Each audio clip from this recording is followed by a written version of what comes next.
Florian had talked about doing this play before he'd written it. He wanted it to be at the Kiln Theatre. We talked about it, and I said I'd love it to be my opening season.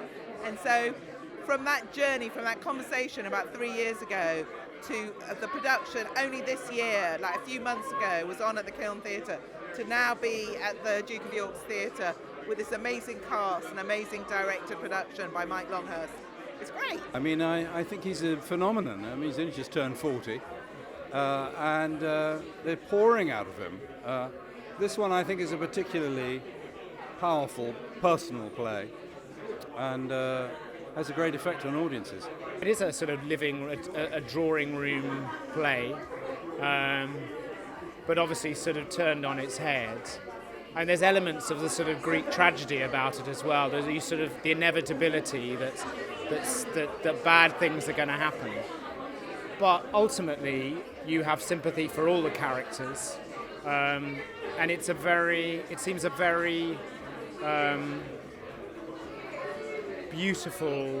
beautifully directed and acted portrayal of the disintegration of a family. Well, I think we're both still in a state of shell shock.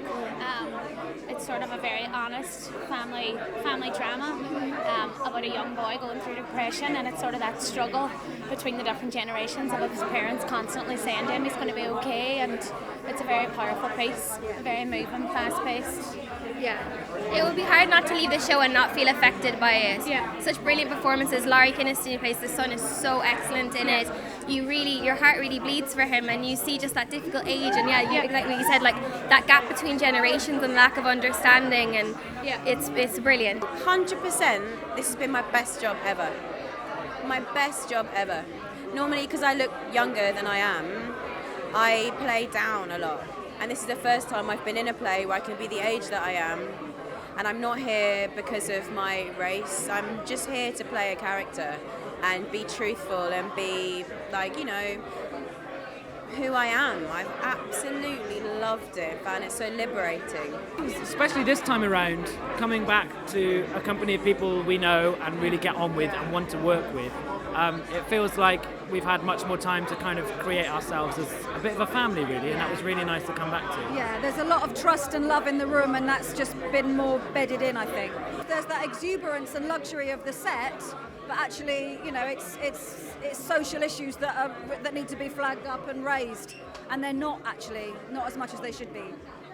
But it does feel like we're at a very important and exciting and crucial time that people are now able to talk about mental health issues, and the stories are being put on stage in front of thousands of people, and that feels a really exciting thing to be part of.